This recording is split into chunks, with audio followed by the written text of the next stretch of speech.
ओम शांति। हमने कर्मयोग में पहला सिद्धांत देखा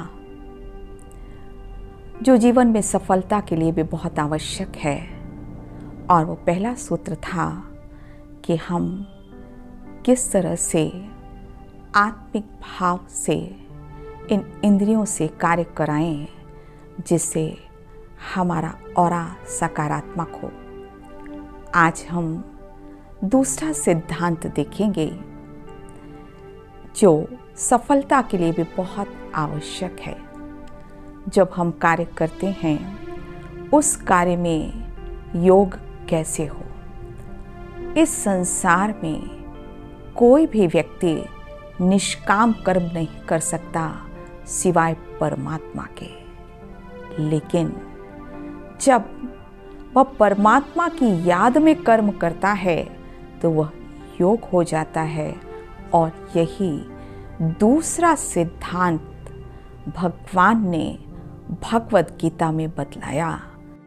यज्ञार्थात् कर्मणोऽन्यत्र लोकोऽयं कर्म बन्धनः तदर्थं कर्म कौन्तेय मुक्त संगत समाचर।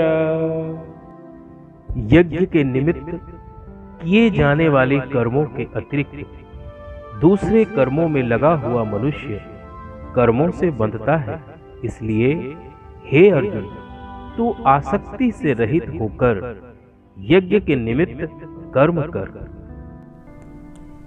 तो यज्ञ के लिए कर्म करना अर्थात यज्ञ क्या है? यज्ञ जिससे शुद्धिकरण होता है। तो आज जब स्थूल यज्ञ भी किया जाता है तो उसका जो उद्देश्य होता है शुद्धिकरण ही होता है। लेकिन क्या स्थूल यज्ञ से मानव समाज शुद्ध हो जाएगा? क्या सारे संसार का वातावरण शुद्ध हो जाएगा? नहीं। यहाँ यज्ञ का अर्थ अति सूक्ष्म है। यज्ञ अर्थात परमात्मा की याद में कर्म करना, जिससे सूक्ष्म विकार स्वाहा हो जाए। स्थूल यज्ञ में तो तिल जौ स्वाहा करते हैं, थोड़ा बहुत वातावरण शुद्ध होता है, लेकिन विकारों को स्वाहा करने से आत्मा का शुद्धिकरण होता है। और यही यज्ञ है। सारे दिन अगर हम परमात्मा को साथ रखते हैं तो हमारा सारा जीवन यज्ञ के समान है और हम उस पवित्र जीवन को ही जीते हैं। लेकिन कार्य करते समय हम उसको साथी बनाकर नहीं रखते। कुछ समय के लिए हम निमित्त मात्र उसको याद कर लेते हैं, भक्ति कर लेते हैं, लेकिन अगर उसको साथ रखा जाए तो जीवन में सफलता भी मिलेगी, क्योंकि परमात्मा सर्वशक्तिवान है। तो सर्वशक्तिवान परमात्मा को याद करने से हमारे अंदर शक्तियाँ भी आती हैं और जो जीवन में सफलता भी लाती है। एक सुंदर से उदाहरण से हम समझ सकते हैं जो उद्धव गीता में दिया हुआ है कि एक बार उद्धव जी ने पूछा श्री कृष्ण जी से कि आपके पांडव इतने अच्छे सखा थे, लेकिन जब गैम्बलिंग के लिए युधिष्ठिर गए, आपने उनको मना क्यों नहीं किया और उनकी मदद भी क्यों नहीं की? यहाँ तक कि जब द्रौपदी लास्ट में जब पूरा थक गई थी और अंत में आपने उनका साथ दिया। पहले भी तो यह कर सकते थे, ये तो आपकी जिम्मेवारी थी। तो बहुत ही सुंदर जवाब भगवान देते हैं। मैं वास्तव में सबका साथ देता हूँ, लेकिन जब वो मुझे याद तो करे। युधिष्ठिर ने मुझे पहले ही प्रार्थना कर दी थी कि आप वहाँ नहीं आना, तो जब मेरी एंट्री ही वहाँ नहीं थी तो मैं कैसे वहाँ पर जा सकता था। और जब बीच में वो हार भी रहे थे तब भी वो दुर्योधन को कर्ज कर रहे थे, मुझे याद नहीं कर रहे थे।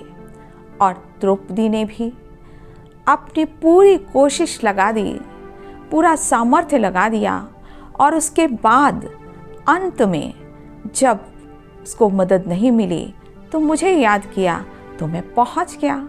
तो आज हमारा भी यही हाल है कि हम परमात्मा को सिर्फ स्वार्थवश जब कोई मदद नहीं मिलती है तब हम उसको याद करते हैं, लेकिन अगर हमारा सारा जीवन ही यज्ञ हो जाए, अर्थात परमात्मा दिन भर हमारे साथ रहे, तो कभी भी ऐसा नहीं हो सकता कि उसके रिजल्ट खराब हो।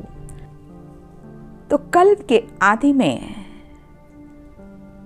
परमात्मा ने इस यज्ञ की स्थापना की, जिसमें कि सूक्ष्म विकारों का यज्ञ आहुति करना सिखलाया और ऐसे एक संगठन को तैयार किया जो कि अलौकिक रीति से दैवी संपदा की स्थापना करते हैं और एक दूसरे की उन्नति करते हैं।